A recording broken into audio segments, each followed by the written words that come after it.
Exercise 10.2 प्रश्न संख्या 1, 2, 3 में सही विकल्प चुनिए एवं उचित कारण दीजिए। 1 नंबर प्रश्न क्या बोल रहा है बाबू? एक बिंदु क्यू से एक वृत्त पर स्पर्श रेखा की लंबाई 24 सेंटीमीटर तथा क्यू की केंद्र से 25 सेंटीमीटर वृत्त की त्रिज्या ज्ञात करें। वृत्त की त्रिज्या ज्ञात करें। यहाँ देखो, मान लो ये क्या है? वृत्त है। और ये क्या है बाबू? केंद्र। केंद्र को मान लो क्या? ओ ना, ओ मान लो। और यहां से रेडियस आया है और इसकी लंबाई कितना है?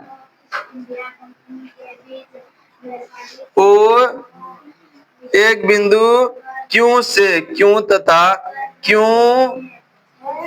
की केंद्र से 25 सेंटीमीटर, यहाँ मान लो क्या है? क्यू है और इसकी लंबाई दे दिया है 25 सेंटीमीटर और ये दे दिया है 24 सेंटीमीटर। इसकी ये बिंदु का मान लो क्या? फिर जब ये 25 है बाबू, ये 24 है, बोल रहा है वृत्त की त्रिज्या ज्ञात करें। तो हम लोग आते हैं,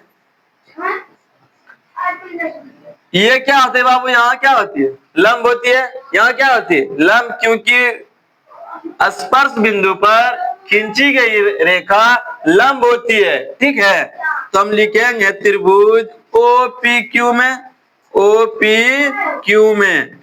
पिछले क्वेश्चन में देखना है PQ को हम लोग OP का मान रख दिए थे। ठीक है, थोड़ा सा वहां सही कर लेना। OPQ में पाइथागोरस प्रमेय से, पाइथागोरस प्रमेय से की बोलता है पाइथागोरस? कर्ण स्क्वायर बराबर लंब स्क्वायर प्लस आधार स्क्वायर। जब ये लंब हो गया, ये क्या हो गया? आधार, और ये क्या हो गया? कर्ण। तो OQ स्क्वायर बराबर हो जाएगा PQ square plus OP square रे। यहाँ देखो OQ का मान कितना है? 25 का स्क्वायर, PQ का मान है 24 का स्क्वायर और OP का मान निकालना है जो कि वृत्त की त्रिज्या है। 25 गुना 25 625, 24 गुना 24 576 बराबर OP स्क्वायर प्लस, ये प्लस में इस तरफ आएगा तो माइनस में बराबर OP स्क्वायर। तो OP स्क्वायर बराबर हो जाएगा बाबू √25। तो OP का मान कितना निकल गया? 5 सेंटीमीटर। OP का मान कितना? मान घटा के देखो, 49 ना रे, बराबर OP स्क्वायर। तो OP बराबर कितना? स्क्वायर बराबर √49। तो OP बराबर 7 सेंटीमीटर। ठीक है, ये ऑप्शन था। देखो, A नंबर में दे दिया था 7 सेंटीमीटर, B नंबर में दे दिया था 12 सेंटीमीटर, C नंबर में दे दिया था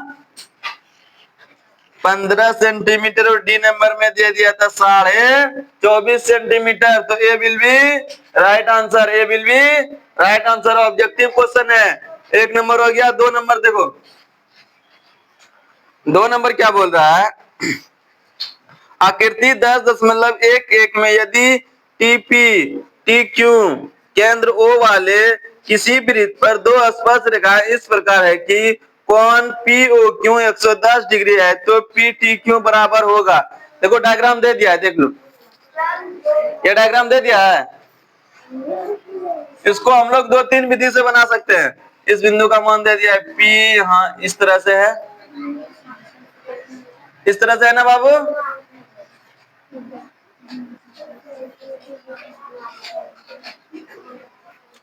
इस एंगल का मान दे दिया है 110 डिग्री। मान दे दिया है O, Q, T और P। सॉल्यूशन दिया है कोण POQ बराबर 110 डिग्री। 110 डिग्री पूछ रहा है हमसे रे PTQ। ई ट्रायंगल ना पूछ रहा है, ई ट्रायंगल PTQ, कोण PTQ बराबर वाट, ये ना पूछ रहा है। अच्छा, हम लोग इसको 2 विधि से बना सकते हैं। ये यहाँ लंब होती है और ये यहाँ लंब होती है। ये लंब हो गया, ये वो लंब हो गया, और इस एंगल का मान दे दिया 1 2 3 और 1 4, 4 एंगल बन गया। की बन गया रे? चतुर्भुज बन गया। या तो हम लोग जानते हैं आमने सामने कोणों का योग 180 डिग्री होता है, जिस एंगल से बना सकता है। जैसे हम लोग लिख सकते हैं कि चूंकि हम जानते हैं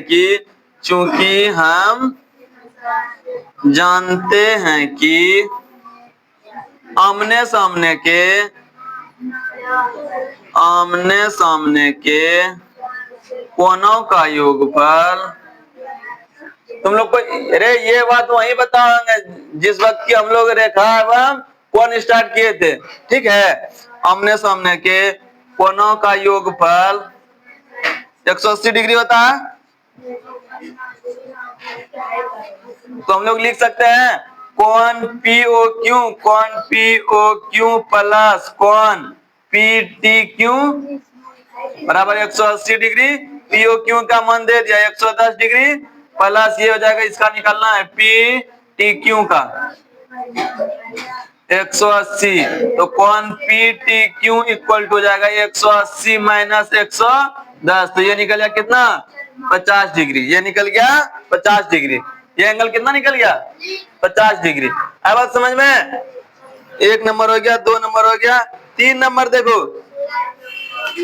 इसको उतार लो तो नहीं